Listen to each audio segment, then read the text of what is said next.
Bismillahirrahmanirrahim. Assalamualaikum warahmatullahi wabarakatuh. Innal hamdalillah nahmaduhu wa nasta'inuhu wa nastaghfiruh wa na'udzu billahi min shururi anfusina wa min sayyiati a'malina. Man yahdihillahu fala mudilla lahu wa man yudlil fala hadiya lahu. وأشهد أن لا إله إلا الله وحده لا شريك له وأشهد أن محمدا عبده ورسوله اللهم صل وسلم وبارك على نبينا محمد وعلى آله وأصحابه ومن تبعهم بإحسان إلى يوم الدين أما بعد. معاشر المسلمين rahimani wa rahimakumullah. Alhamdulillah, pada pagi hari ini kita bisa melanjutkan kembali kajian kita membahas kitab Taisirul Karimir Rahman fi Tafsiri Kalamil Mannan yang disusun oleh Fadilatul Syekh Abdurrahman Ibn Nasir As-Sa'di rahimahullahu ta'ala. Dan kita masih berada di pembahasan ayat yang ke 282-283 dari surat Al-Baqarah sampai pada faidah ayat yang ke-34. Sampai pada faidah ayat yang ke-34. Qala al-muallifu rahimahullahu ta'ala, berkata al-mu'allif Syekh Abdurrahman Ibn Nasir As-Sa'di rahimahullah, wa minha, dan diantaranya, diantara faidah ayat ini, annahu yustadallu biqaulih, bahwa diambil dalil atau dijadikan dalil pada firman Allah, farihanun maqbudah, maka gadai yang digenggam, maka gadai yang ditahan. Annahu idza ikhtalafa ar-rahinu wal murtahin, bahwasanya apabila terjadi perselisihan antara pihak penggadai yang menggadaikan barang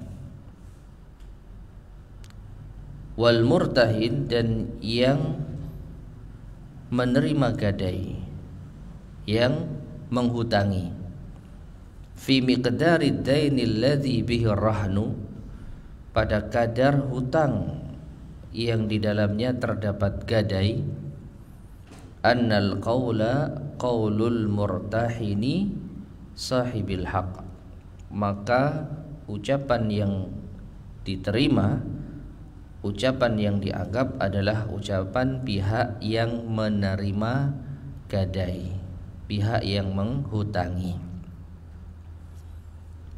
Li'anna Allah ja'ala ar-rahna wasiqatan bih, karena Allah telah menjadikan barang gadai tersebut sebagai bukti, ibarat pengganti catatan, pengganti saksi.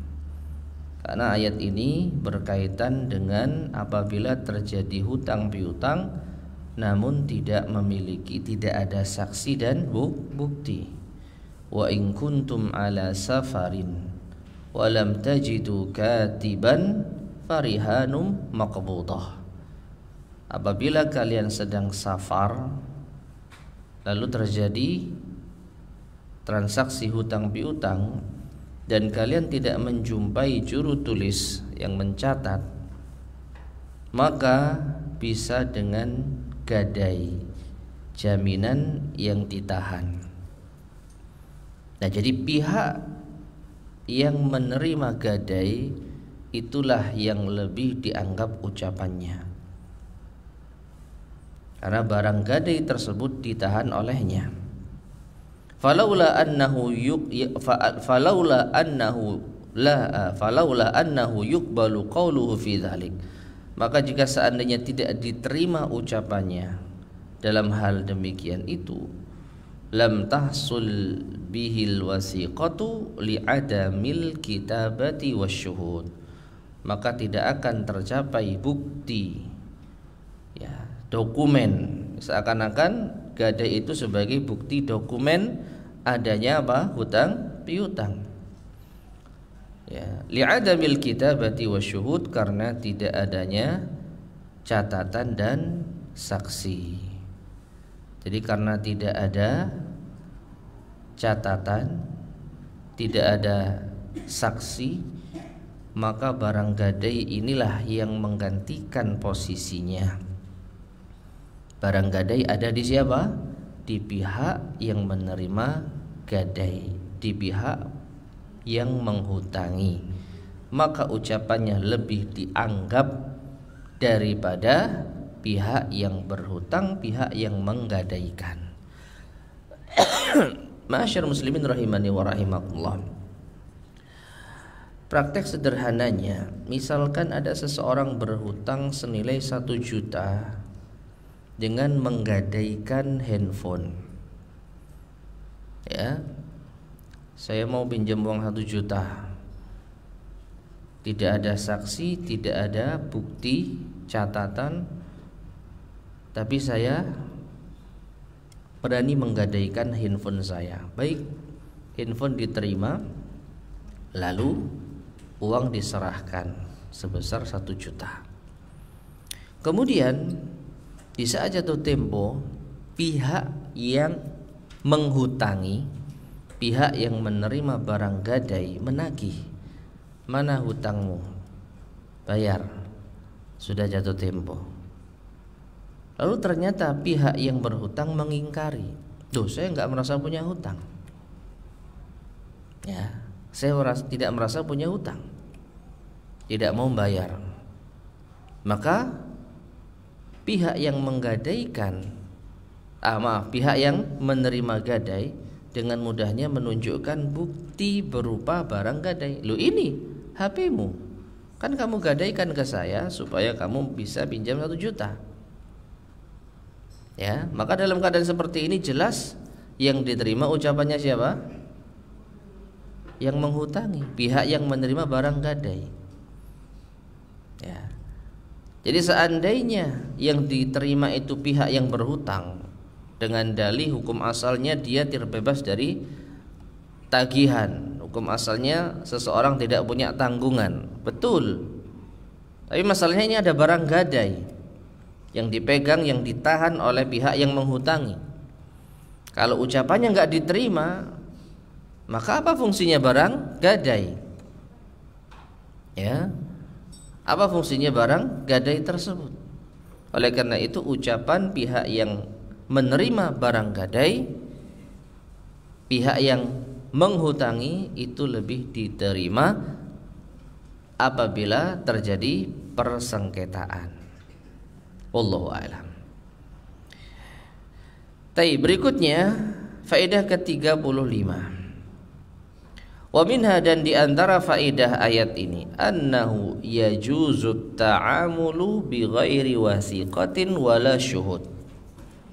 Bahwasanya boleh, hukumnya yajuzu, boleh. Apa itu?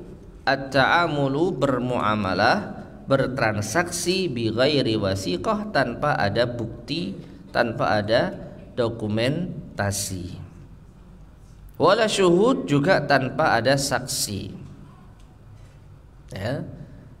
Jadi bolehkah kita bertransaksi tanpa ada saksi, tanpa ada bukti, tanpa ada catatan, tanpa ada jaminan? Jawabannya boleh.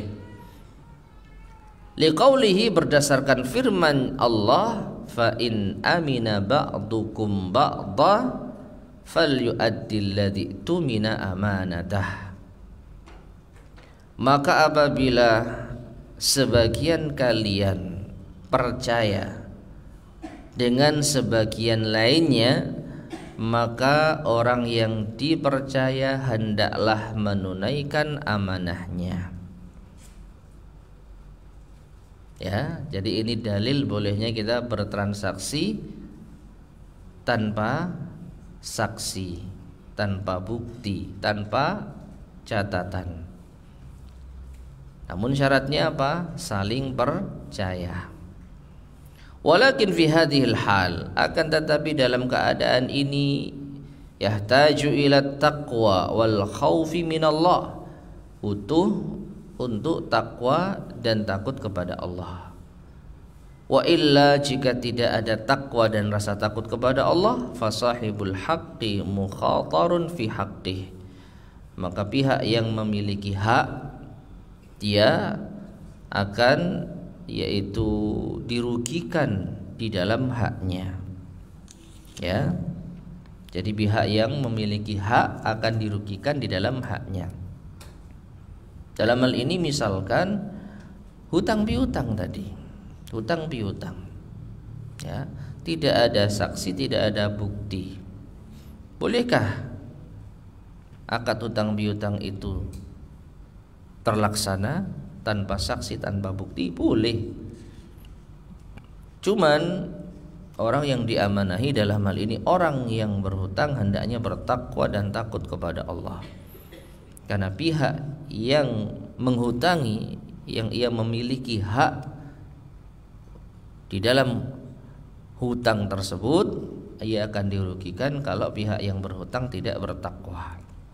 Walihada, karenanya amarallahu fi hadhil hal man alaihil haqqu an yattaqiyallaha wa yuaddiya amanatah. Karenanya Allah memerintahkan dalam keadaan ini orang yang menanggung hak orang lain, ya, pihak yang berhutang, untuk bertakwa kepada Allah dan menunaikan amanahnya. Fal yu'addil ladzi tumina amanatah, ini bunyi ayatnya. Maka orang yang diamanahi apa? Hutang piutang. Ya sudah, saya percaya kamu mau bayar hutang. Saya percaya kamu tidak akan dusta di dalam pembayaran hutang. Jadi sudah dianggap amanah. Maka yang diamanahi, yang dipercaya, hendaknya bertakwa kepada Allah dan menunaikan amanahnya. Baik. Kemudian faedah yang ke-36. Wa minha, dan di antara faedah ayat ini, anna man i'tamanahu mu'amiluhu, bahwa orang yang diamanahi oleh pihak yang bertransaksi dengannya, faqad amila ma'ahu ma'rufan 'aziman, maka sungguh ia telah melakukan perbuatan baik yang sangat agung. Wa radiya bidainihi wa amanatihi, dan dia ridha dengan hutang tersebut. Wa radiya bidinihi wa amanatihi, dia ridha dengan agama orang yang dipercaya tersebut dan amanahnya. Fa yata'akkadu 'ala man 'alaihil haqqu, maka ditekankan bagi orang yang menanggung hak orang lain, yaitu yang berhutang, ditekankan bagi yang diamanahi tersebut, ya, adaul amanati minal jihatain, untuk menunaikan amanah dari dua sisi. Yang pertama, adaun li haqqillah, menunaikan hak Allah, karena dia telah berjanji, apalagi mungkin dengan membawa nama Allah, wallahi saya akan bayar hutang ini misalkan, maka ia telah menunaikan hak Allah kalau dia menunaikan amanah tersebut. Wa imtithalan li amrihi, dan menjalankan perintah Allah. Wa wafa'un bi haqqi sahibihi alladhi radiya bi amanatihi wa wathiqa bih, dan sisi yang kedua sebagai menunaikan hak orang yang telah berbuat baik padanya, orang yang telah mengamanahinya dengan meminjaminya uang, dengan menghutanginya, yang telah ridha akan amanah dan percaya dengannya. Tapi ma'asyar muslimin rahimani wa rahimakumullah, Jadi orang yang ridho untuk menghutangi kita, secara asal dia percaya dengan agama dan kejujuran kita. Ya, wallahu a'lam bishawab. Saya tidak mengetahui adanya orang yang berhutang tapi nggak percaya. Ada nggak kira-kira? Orang yang menghutangi tapi nggak percaya. Apa? Terpaksa? Takut? Nggak enak? Ada ya berarti ya? Ada orang hutang tapi waduh, orang ini hutang paling nggak dibayar, tapi tetap diutangi. Ada? Masya Allah. Niatnya bantu tanpa berharap uangnya kembali gitu. Masya Allah. Kalau uangnya besar, Bu, masih? Ya, kalau 100-200 ikhlaskan aja niat bantu. Mbak, saya minjem uang 10 juta. Ya. Atau bahkan 50 juta, punya enggak? Dan kita punya. Kira-kira kita akan meminjami orang yang tidak kita percaya atau enggak? Karena besar kan ya? Nah, makanya tergantung nominal berarti. Ya. Nah, maka dari itu secara asal orang yang mau menghutangi, orang yang rela menghutangi, pada asalnya dia percaya dengan pihak yang berhutang. Dia percaya kalau pihak yang berhutang itu amanah dan baik agamanya, makanya dia rela menghutangi. Maka dari itu pihak yang berhutang ketika sudah diamanahi, ketika sudah dipercaya, maka dia harus untuk menunaikan amanah tersebut dari dua sisi. Sisi yang pertama, ada hak Allah di sini. Ya, ada hak Allah di sini. Dia berjanji akan membayar hutangnya, bahkan mungkin dengan membawa nama Allah. Dan yang kedua, dari sisi dia telah dipercaya, maka jangan sia-siakan kepercayaan orang kepadanya. Anda sudah dipercaya untuk dipinjami uang tapi Anda khianat. Nah, maka ini termasuk di antara pelanggaran besar. Jadi sekali lagi, orang yang telah dipercaya hendaknya menunaikan amanahnya sebaik-baiknya. Ya. Jadi ada dua hak yang terpenuhi di sini, hak Allah dan hak orang yang percaya kepada kita. Taib. Dan yang terakhir, faedah ayat yang terakhir, wa minha, ya, ketiga 7. Faedah ketiga 7 ini terakhir ya. Wa minha, dan di antara faedah ayat ini, tahrimu katmi syahadah, haramnya menyembunyikan persaksian. Wa anna katimaha qad athima qalbuh, dan bahwasanya orang yang menyembunyikan persaksian ia telah berdosa hatinya. Alladhi huwa milkul a'dha'i, yang mana hati itu adalah pemilik dari seluruh anggota badan, bahkan yang menentukan baik buruknya anggota badan. Idza saluhat saluhal jasadu kulluh wa idza fasadat fasadal jasadu kulluh, kata Nabi SAW. Kalau segumpal daging ini baik, maka baiklah seluruh jasadnya, anggota badannya. Tapi kalau segumpal daging ini buruk, buruklah seluruh anggota badannya. Ala wahyal qalb, ketahuilah segumpal daging itu hati. Ya.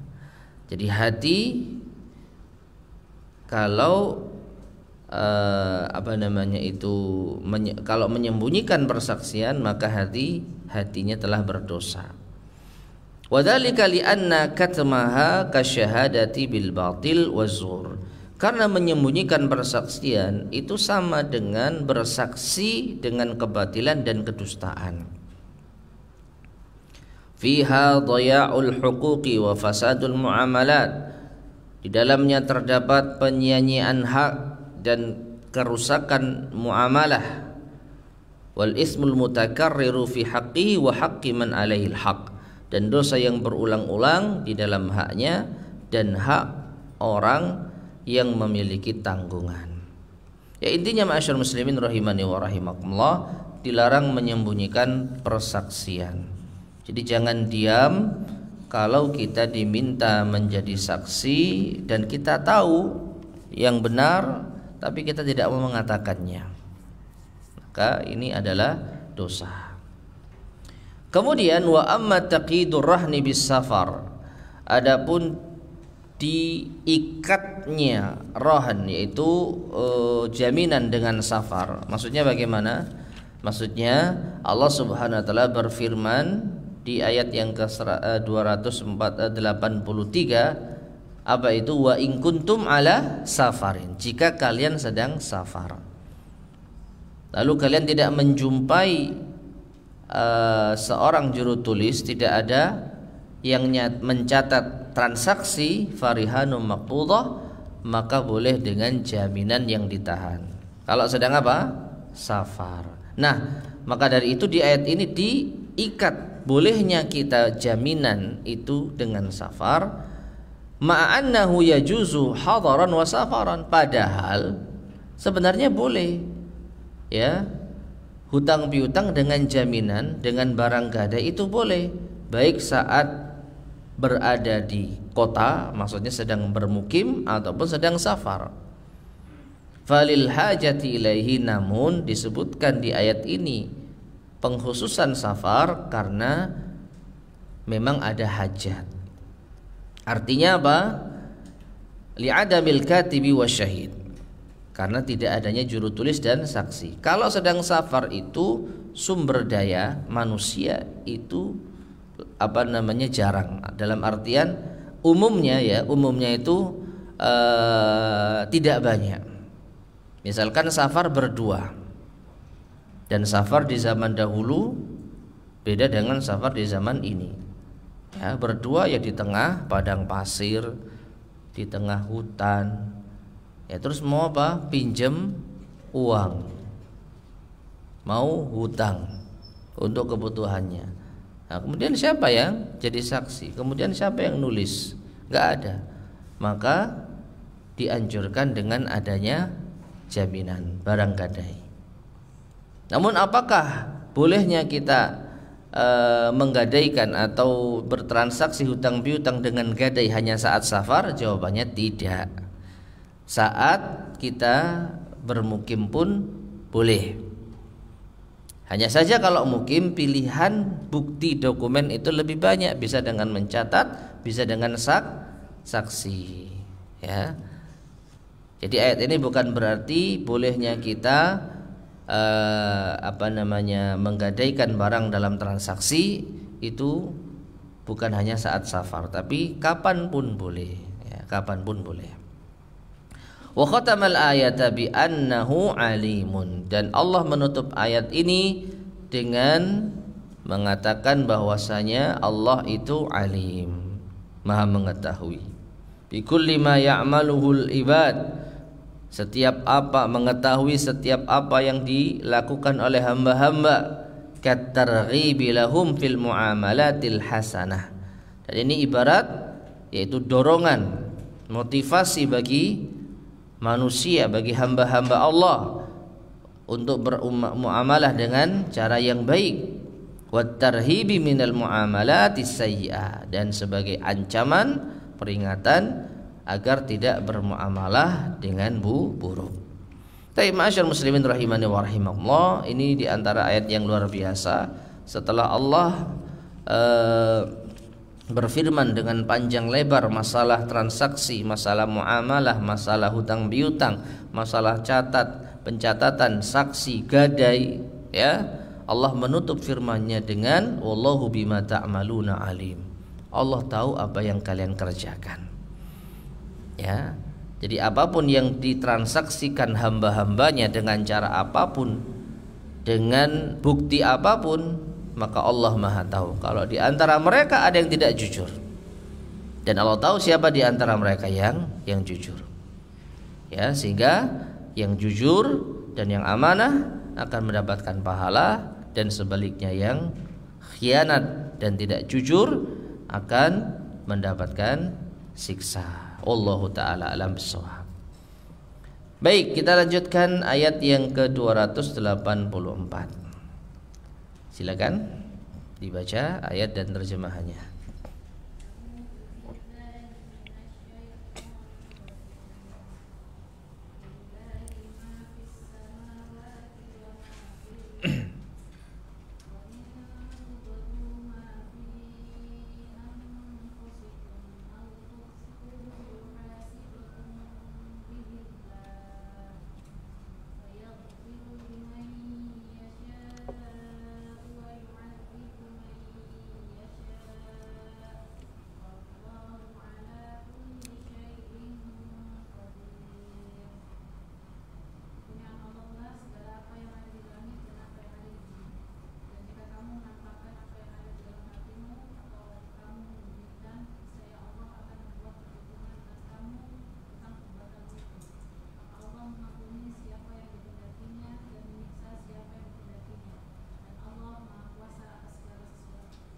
Barakallahu fiik.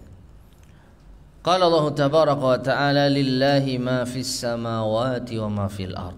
Milik Allah lah apa yang ada di langit dan di bumi. Wa in tubdu ma fi anfusikum aw tukhfuhu yuhasibukum bihillah. Dan apabila kalian menampakkan apa yang ada di dalam diri-diri kalian atau kalian sembunyikan, maka Allah akan menghisab, Allah akan memperhitungkan hal tersebut.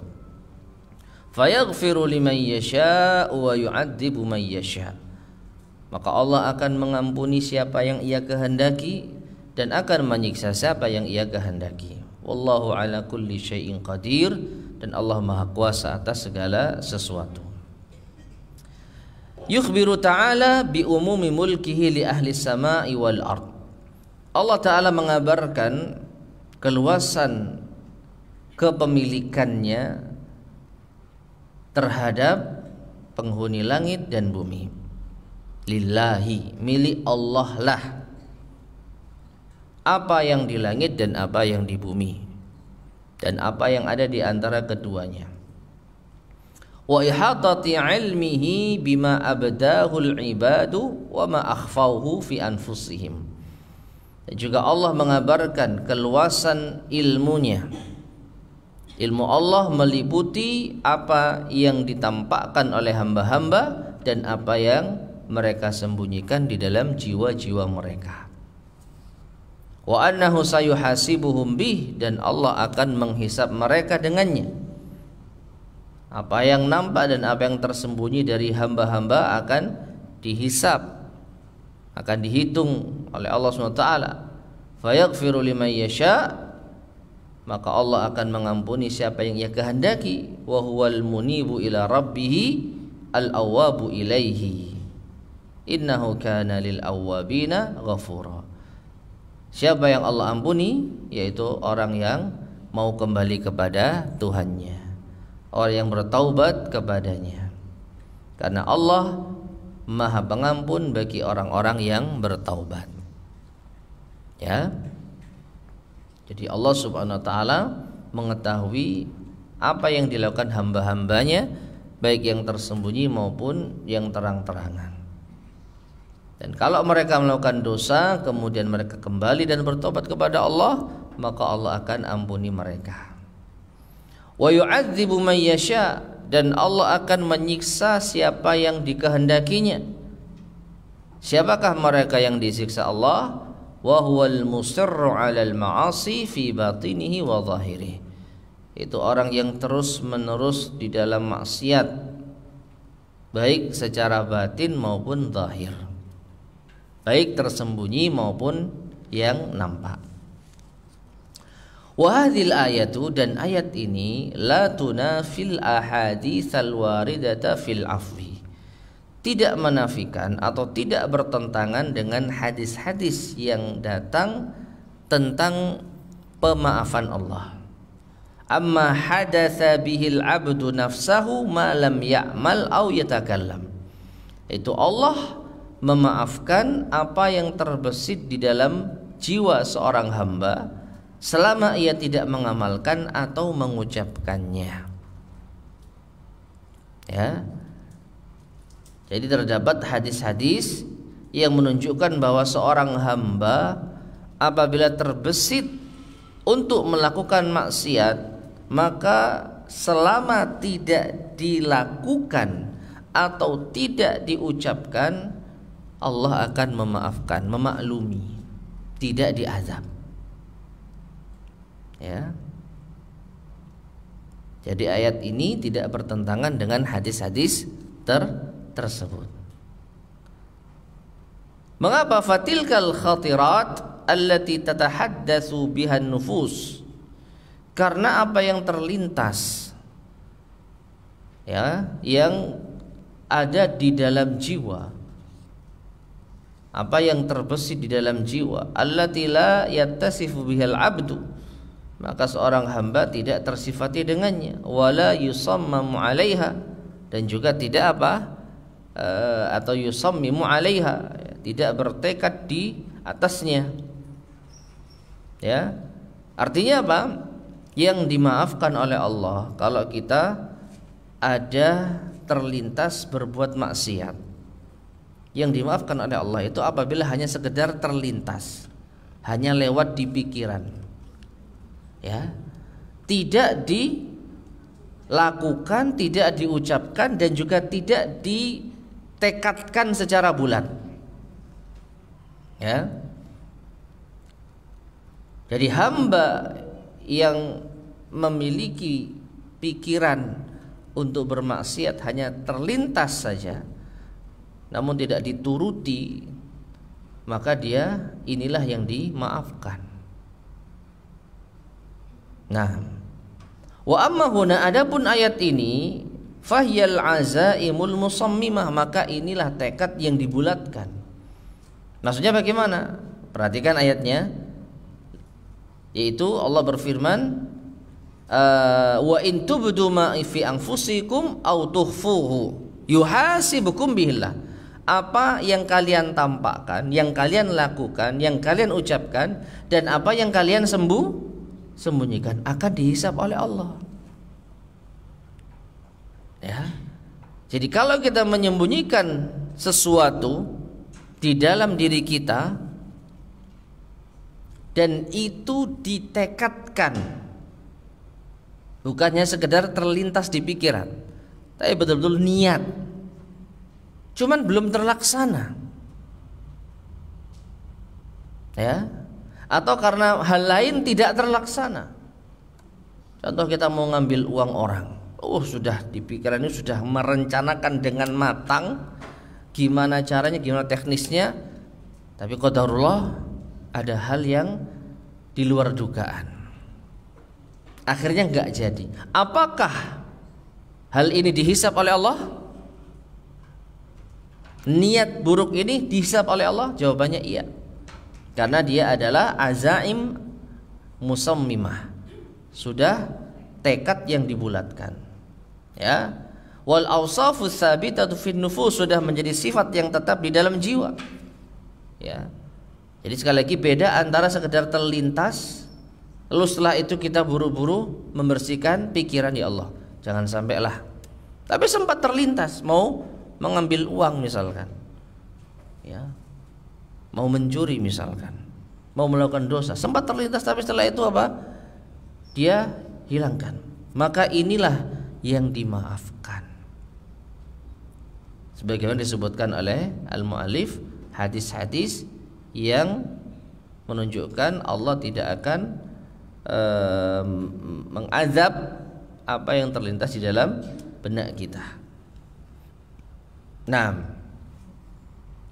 maka kalau sifat itu telah menetap di dalam jiwa, awsaful khairi wa awsafus syarr, baik itu sifat yang baik ataupun sifat yang buruk, Ya, walihada qala, makanya Allah berfirman, ma fi anfusikum, apa yang ada di dalam jiwa kalian.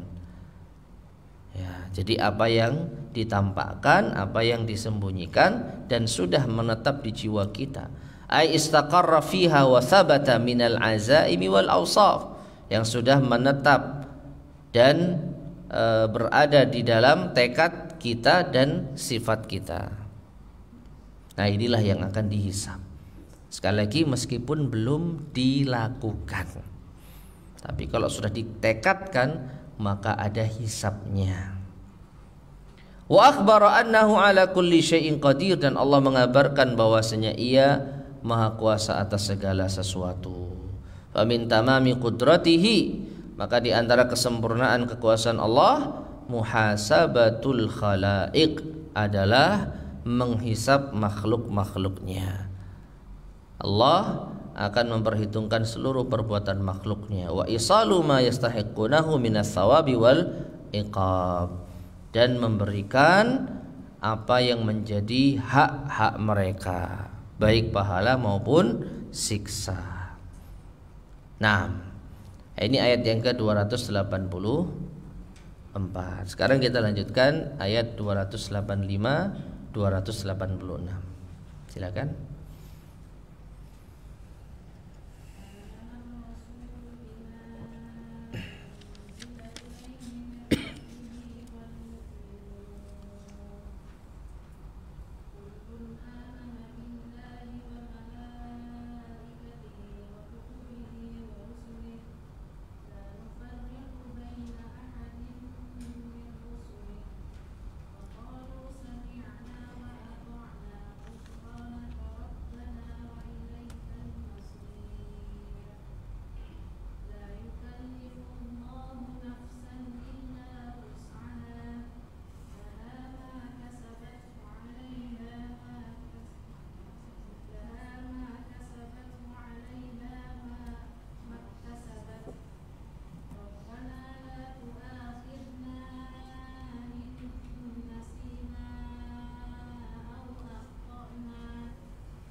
Barakallahu fiik. Qala Allah tabaraka wa ta'ala, amana ar-rasulu bima unzila ilaihi min rabbih wal mu'minun. Rasul telah beriman dengan apa yang diturunkan kepadanya dari Tuhannya, demikian pula dengan orang-orang yang beriman. Kullun, semuanya, Rasul dan orang-orang yang beriman semuanya, amana billahi wa malaikatihi wa kutubihi wa rusulih, beriman kepada Allah, kepada malaikat-malaikatnya, kitab-kitabnya dan rasul-rasulnya. La nufarriqu baina ahadin min rusuli. Mereka berkata, kami tidak membeda-bedakan antara seorang pun dari utusan-utusan Allah. Wa qalu sami'na wa ata'na. Dan mereka mengatakan, kami mendengar dan kami taat. Ghufranaka rabbana, ampuni kami wahai Tuhan kami. Wa ilaikal masir, dan kepadamulah kami akan kembali. La yukallifullahu nafsan illa wus'aha. Allah tidaklah membebani jiwa kecuali sesuai kemampuannya. Laha ma kasabat wa 'alaiha maktasabat. Baginya pahala atas apa yang ia usahakan, dan ia akan mendapatkan dosa atas apa yang ia usahakan. Maksudnya, yang berusaha kebaikan akan mendapat pahala, dan yang mengusahakan keburukan akan mendapatkan dosa. Mereka berkata, Rabbana la tu'akhidna in nasina aw akhtana. Wahai Tuhan kami, janganlah Engkau siksa kami apabila kami lupa dan kami keliru. Rabbana la tahmil alaina isran kama hamaltahu ala alladhina min qablina. Wahai Tuhan kami, janganlah Engkau bebankan kepada kami beban yang berat sebagaimana Engkau telah bebankan kepada orang-orang sebelum kami. Rabbana wa la tuhammilna ma la taqata lana bih. Wahai Tuhan kami, janganlah Engkau pikulkan kepada kami apa yang kami tidak mampu memikulnya. Wa'fu anna waghfir lana warhamna. Maafkanlah kami, ampunilah kami, rahmatilah kami. Anta maulana fansurna 'alal qaumil kafirin. Engkaulah penolong kami, maka tolonglah kami dari orang-orang yang kafir, dari kaum yang kafir. Taib ma'asyar muslimin rahimani wa rahimakumullah. Inilah dua ayat penutup di surat Al-Baqarah. Kita akan bacakan penjelasan al-mu'allif rahimahullah.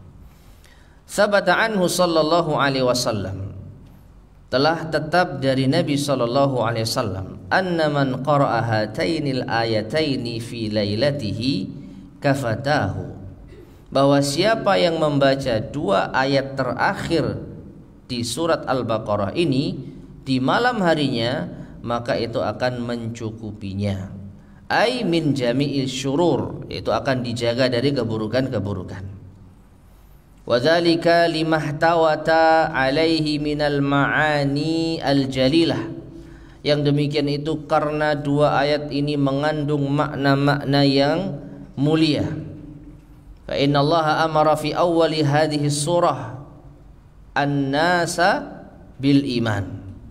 Maka sesungguhnya Allah memerintahkan di awal surat ini, memerintahkan manusia untuk beriman. Maksudnya di awal ayat ya. Kalau terjemahan gimana itu? Fa inna Allah amara fi awwali hadhihi surah an-nasa bil iman. Allah memerintahkan di awal surat, ya. Di terjemahan juga surat.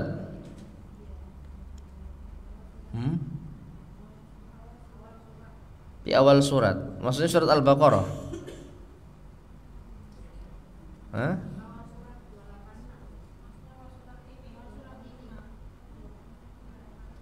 Surat Al-Baqarah.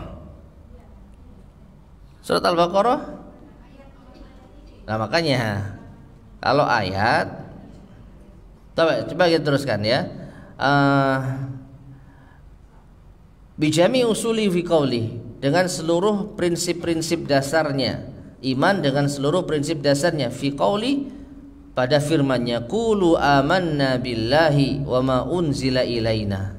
Nah ini, ucapkanlah kami beriman kepada Allah dan apa yang diturunkan kepada kami. Ini di ayat mana ini? Bukan gitu bunyinya ayat ini. 136.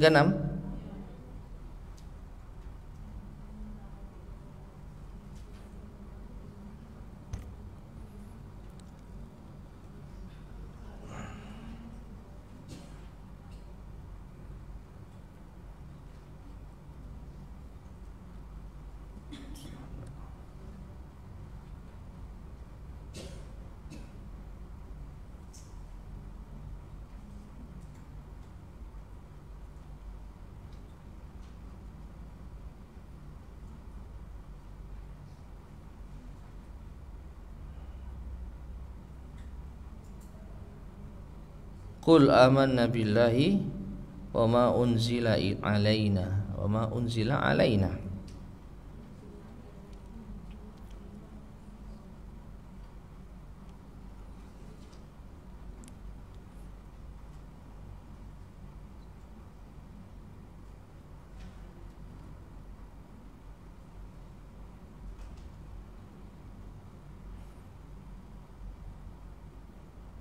Iya, Al-Baqarah 136 itu ya.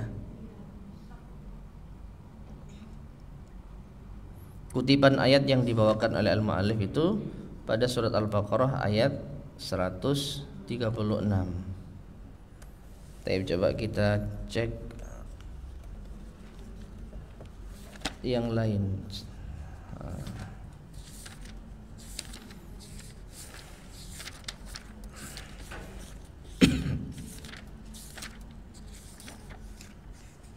Ayat 286.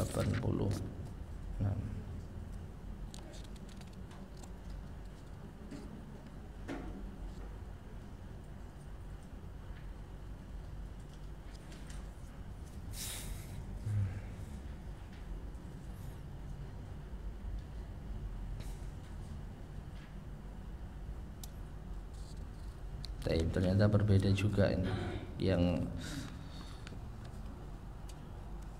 versi yang lain. Taib. Wallahu a'lam bishawab. Kalau yang dimaksud di awal surat, dalam hal ini surat Al-Baqarah,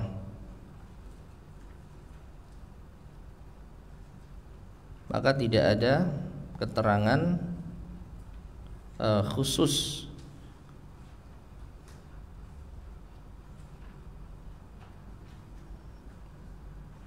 kecuali ada kemiripan di dalam ayat yang keempat ya, walladzina yu'minuna bima unzila ilaika wa ma unzila min qablik wa bil akhirati hum yuqinun. Ya. Iman kepada apa yang diturunkan kepadamu wahai Muhammad dan kepada orang-orang sebelummu, yaitu rasul sebelummu, dan iman kepada akhirat. Itu kalau di awal surat Al-Baqarah. Ya. Tapi kalau di awal ayat, khususnya ayat yang ke-286, maka jelas, ya. Tapi bukan perintah, tapi penyebutan tentang sifat atau sikap mereka. Amanar rasulu bima unzila ilaihi mir rabbi wal mu'minun. Ini bukan perintah. Rasul beriman terhadap apa yang diturunkan kepadanya dari Tuhannya, dan orang-orang yang beriman pun juga demikian. Kullun amana billahi, dan seterusnya. Semua beriman kepada Allah, malaikat, kitab, dan rasul. Ya, wallahu a'lam bishawab. Jadi kalau dikatakan Allah memerintahkan di awal surat untuk beriman, maka kurang tepat. Tapi kalau di pertengahan surat, nah ini betul. Ya. Kalau di pertengahan surat itu betul. Ayat berapa tadi? 136 ya. Ya, 136 kan tengah-tengah kan, enggak termasuk awal kan? Ya. Itu betul. Wallahu a'lam bishawab. Nah, yaitu perintah Allah, qulu amanna billahi wa ma unzila ilaina, dan seterusnya. Katakanlah kami beriman kepada Allah dan apa yang diturunkan kepada kami, dan seterusnya. Wa akhbara fi hadhil ayah. Nah, berarti kayaknya memang surat yang dimaksud, tetapi bukan di awal surat. Atau ratusan itu juga bisa dianggap awal ya, wallahu alam. Mungkin saya yang tidak tahu. Kalau ratusan misalnya surat Al-Baqarah 286 ayat, ya kan? Ayat ke-100 sekian itu bisa dianggap awal surat. Kalau memang demikian dibenarkan, ya berarti benar yang disampaikan oleh Syekh As-Sa'di rahimahullah. Ya.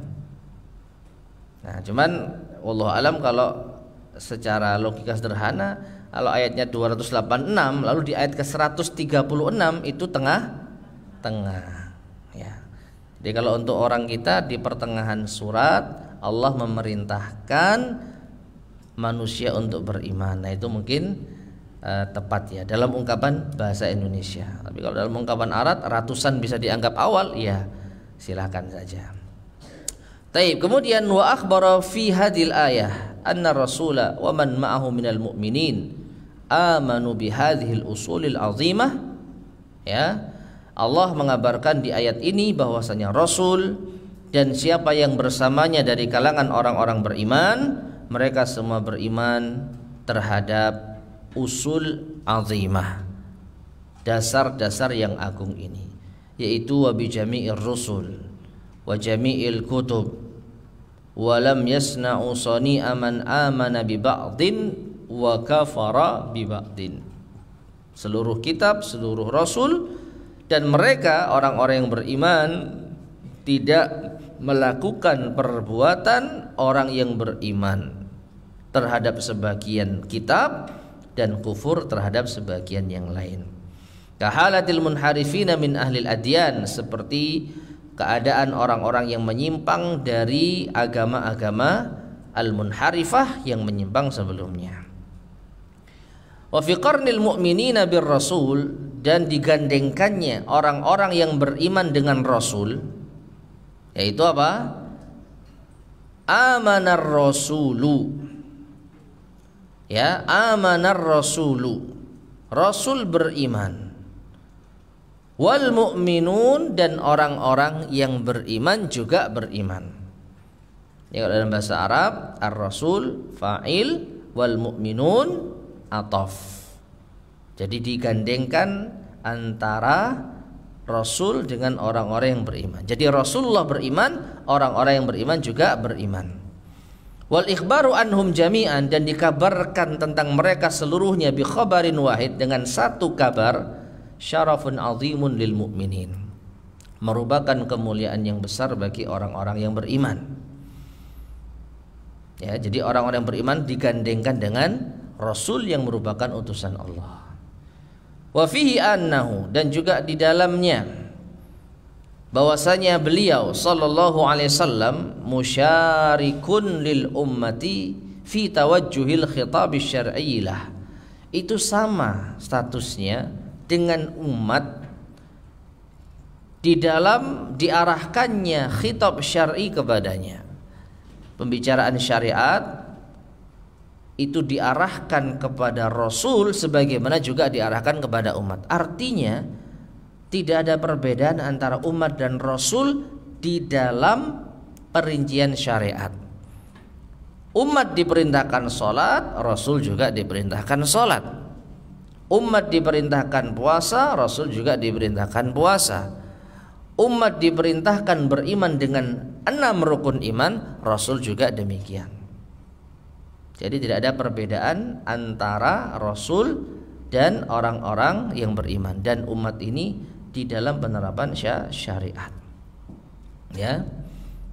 Nah, ini dalil yang sangat jelas, dan ini sekaligus termasuk di antara bantahan atau sanggahan terhadap orang-orang yang mereka memisahkan antara sebagian hamba. Kalau sudah mencapai tingkatan tertentu, mereka tidak perlu lagi melakukan syariat. Ada tingkatan syariat, hakikat dan ma'rifat. Kalau sudah hakikat, syariatnya beda. Kalau sudah ma'rifat, maka sudah tidak lagi butuh syariat. Taib. Kemudian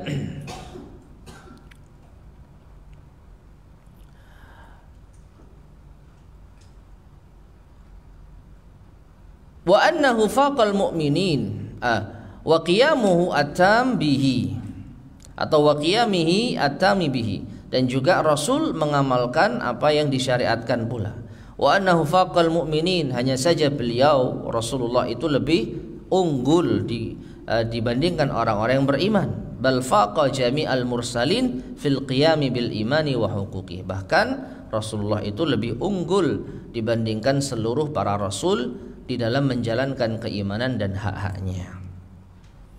Jadi Rasulullah itu memiliki kesamaan di dalam syariat, tetapi beliau lebih tinggi dan mulia di dalam pengamalannya. Wa qaulu, dan firman Allah, wa qalu sami'na wa ata'na, kami dengar dan kami taat. Hadzal tizamun minal mu'minin, ini adalah berpegang teguhnya orang-orang yang beriman. Amun li jami'i ma ja'a bihi an-nabiy sallallahu alaihi wasallam, berlaku umum ya terhadap seluruh apa yang datang dari Nabi sallallahu alaihi wasallam minal kitabi was sunnah, baik di dalam Al-Qur'an maupun di dalam As-Sunnah. Ya, jadi sami'na wa ata'na. Prinsip kami, berpegang teguh kami apa yang kami dengar dan kami taati. Kami dengar dan kami taati. Annahum sami'uhu sima'a qabulin wa id'anin wa inqiyad. Bahwasanya mereka mendengar dengan pendengaran untuk menerima, tunduk dan patuh. Jadi bukan hanya sekedar mendengar tetapi tidak ditaati. Karena sami'na wa ata'na, bukan sami'na wa asaina. Ya. Orang yang beriman sami'na wa ata'na. Famadmunu dzalik tadarruhum ila Allah fi talabil i'anati 'alal qiyam bih. Maka kandungan ucapan orang-orang yang beriman sami'na wa ata'na adalah merendah kepada Allah di dalam meminta pertolongan untuk bisa menjalankannya. Jadi kami dengar, kami taat ya Allah, itu mengandung makna tolonglah kami ya Allah untuk bisa menjalankan apa yang kami dengar. Ya. Wa anna Allah yaghfiru lahum ma qassaru.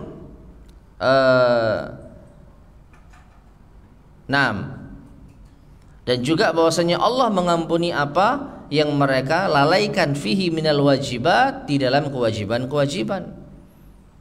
Ya, sami'na wa ata'na ini mengandung makna kalau kita ada yang lalai ya Allah, ampunilah kami.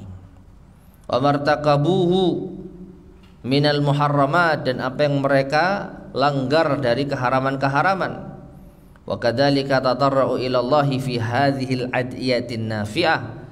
Demikian pula ayat ini mengandung perendahan diri mereka kepada Allah di dalam doa-doa yang bermanfaat ini. Ya. Ya, jadi di dalam ayat ini mengandung doa yang bermanfaat. Rabbana la tu'akhidna in nasina aw akhtana. Ini doa. Ya. Wallahu ta'ala qad ajaba du'aahum ala lisani nabiyhi sallallahu alaihi wasallam. Dan Allah telah mengijabahi, mengabulkan doa mereka melalui lisan nabinya sallallahu alaihi wasallam. Faqal qad fa'altu. Maka Allah berfirman dalam hadis qudsi, sungguh aku telah melakukannya. Melakukan apa? Mengabulkan doa. Jadi ketika kita membaca dua ayat terakhir di surat Al-Baqarah ini yang itu mengandung doa, maka Allah di dalam hadis qudsi mengatakan aku lakukan. Maksudnya apa? Aku ampuni. Ya. Rabbana la tu'akhidna, ya Allah jangan kau hukum kami. Iya, aku tidak hukum kalian. Ya Allah janganlah engkau bebankan kepada kami. Iya, aku tidak bebankan kepada kalian. Ya Allah janganlah engkau pikulkan kami hal yang tidak kami mampu. Iya, aku tidak akan pikulkan kepada kalian apa yang kalian tidak mampu. Nah, itu maknanya. Fahadi da'awatu maqbulatun min majmu'il mu'minina qat'ah. Maka doa-doa ini makbulah, diterima dari seluruh kaum mukminin secara pasti. Wa min afradihim, dan juga secara individu. Ya. Doa ini kalau dibaca berbarengan ya oleh sekumpulan orang maka dikabulkan. Kalau dibaca sendiri-sendiri juga dikabulkan. Wa dzalika anna Allah rafa'a anhumul mu'akhadata fil khata'i wan nisyan. Dan bukti bahwa dikabulkannya doa semuanya, bahwasanya Allah akan mengangkat dari mereka hukuman ketika kita khata, berbuat salah dan lupa, tersalah dan lupa, keliru, maksudnya enggak sengaja. Wa anna Allah sahala alaihim syar'ahu ghayatat tashil, dan juga Allah memudahkan bagi mereka syariatnya dengan semudah-mudahnya. Innad dina yusrun, sesungguhnya agama itu mudah. Ya. Kalaupun ada yang sulit dalam sebagian kondisi, maka akan ada keringanan yang disebut rukhsah. Ya. Tidak ada dalam syariat ini yang tidak bisa dilakukan secara umum. Manusia normal pasti bisa melakukannya. Adapun manusia yang mungkin tidak normal, dalam artian mungkin memiliki kelemahan tertentu, sakit misalkan, maka akan ada keringanan. Baik digugurkan secara total kewajiban ataupun diberi keringanan. Ya, tidak sampai digugurkan kewajiban tapi diberi keringanan untuk melakukannya. Contohnya sholat. Selama orang itu memiliki akal baligh, maka wajib sholat bagaimanapun caranya. Kalau akalnya sudah hilang baru gugur kewajiban sholat. Tapi kalau masih ada, bagaimanapun kondisinya tetap wajib sholat.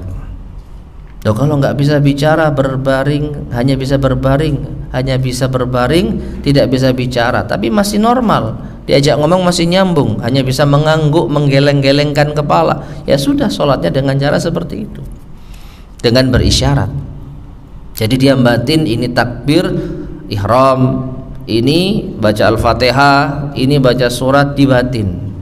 Nah, kalau nggak bisa batin, ya berarti sudah nggak punya akal, ya kan? Selama dia masih bisa membatin, masih bisa merespon, meskipun nggak bisa bicara, tetap dia masih dianggap berakal, wajib sholat. Intinya akan ada kemudahan. Kemudian wa anna Allah lam yahmilhum minal masyaqi wal asari wal aghlal, dan Allah juga tidak akan membebani mereka berupa kesulitan-kesulitan, beban-beban, belenggu-belenggu, ma hamalahu ala man qablahum, apa yang telah dibebankan kepada orang-orang sebelum mereka. Ya, orang-orang sebelum kita bebannya jauh lebih berat. Ya, dan Allah Subhanahu wa taala tidak membebankan itu kepada kita. Walam yahmilhum fawqa taqatihim, Allah juga tidak membebani mereka, yaitu orang-orang yang beriman, di atas kemampuan mereka. Wa qad ghafara lahum wa rahimahum wa nasarahum 'alal qaumil kafirin, sungguh Allah telah mengampuni mereka, merahmati mereka, menolong mereka dari kaum yang kafir. Wa nas'alullaha ta'ala bi asma'ihi wa sifatihi, kita memohon kepada Allah Ta'ala dengan nama-namanya dan sifat-sifatnya.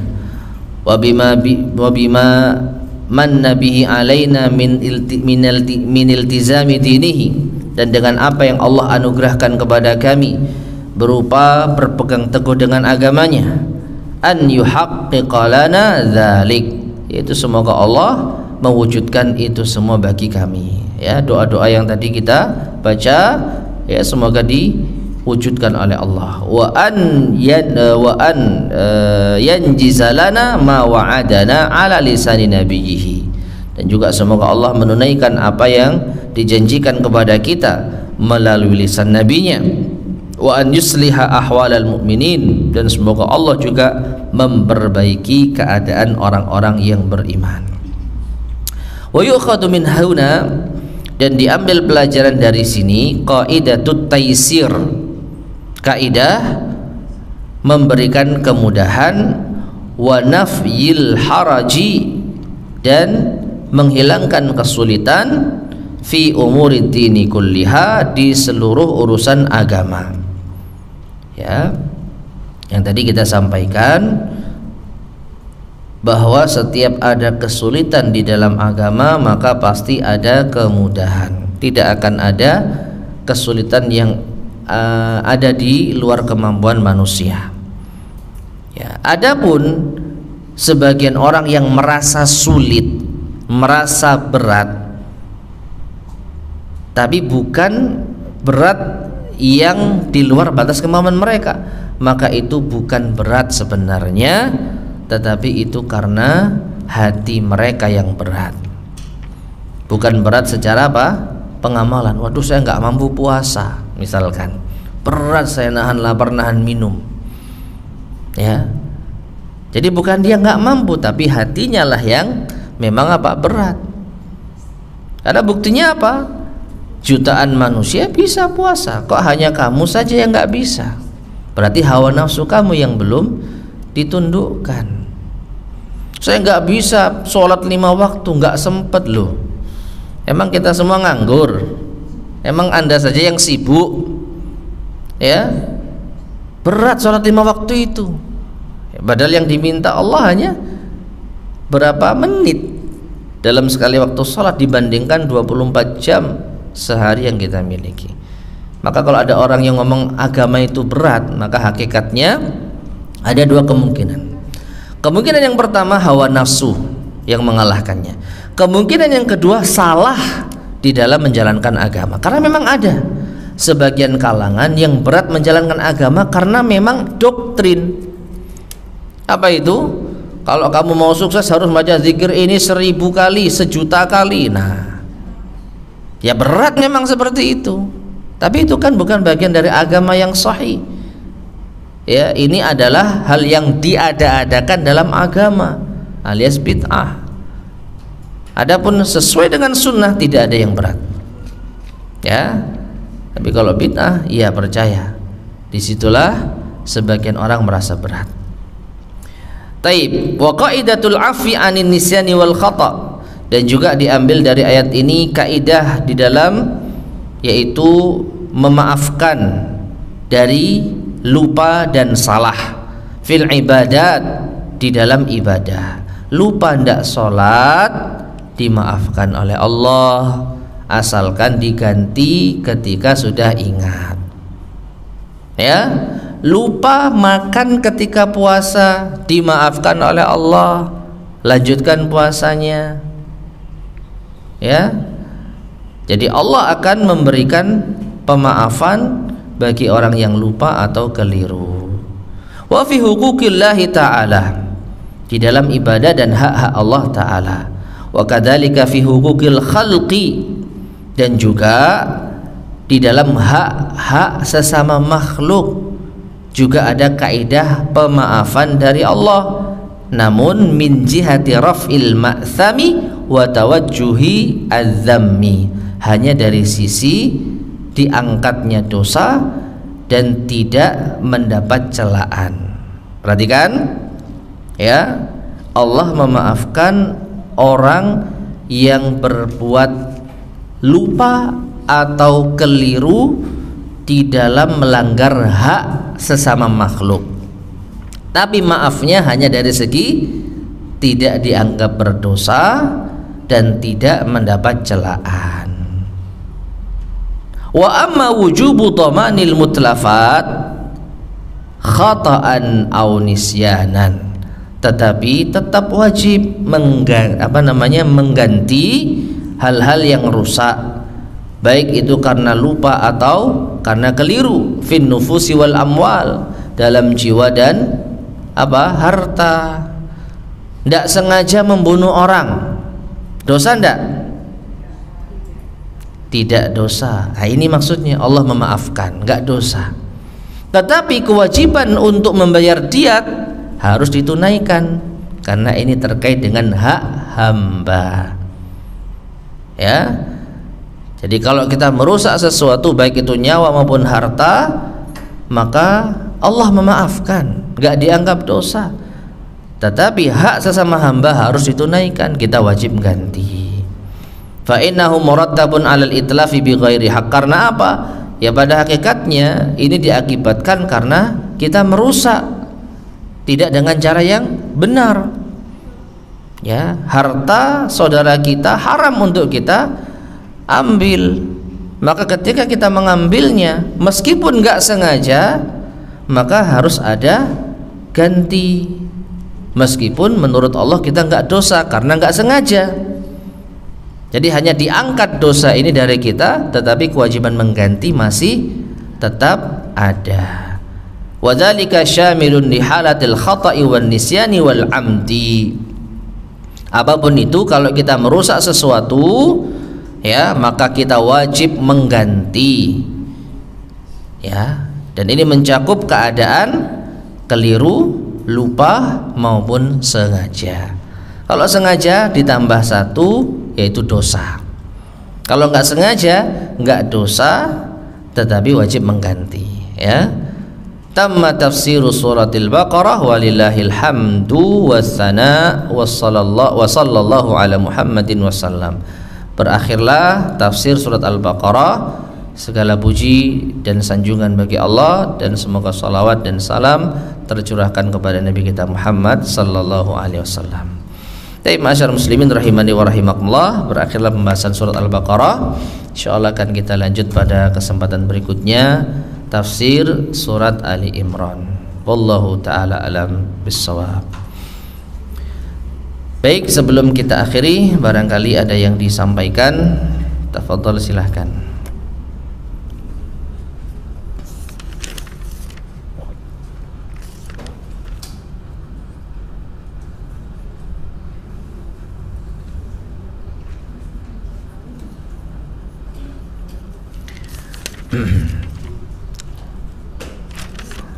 Taib, jika tidak ada, kita cukupkan sekian. Mudah-mudahan bermanfaat. Kurang lebihnya saya mohon maaf. Kita akhiri. Subhanakallahumma bihamdika asyhadu an la ilaha illa anta astaghfiruka wa atubu ilaik. Alhamdulillahirabbil alamin. Wassalamualaikum warahmatullahi wabarakatuh.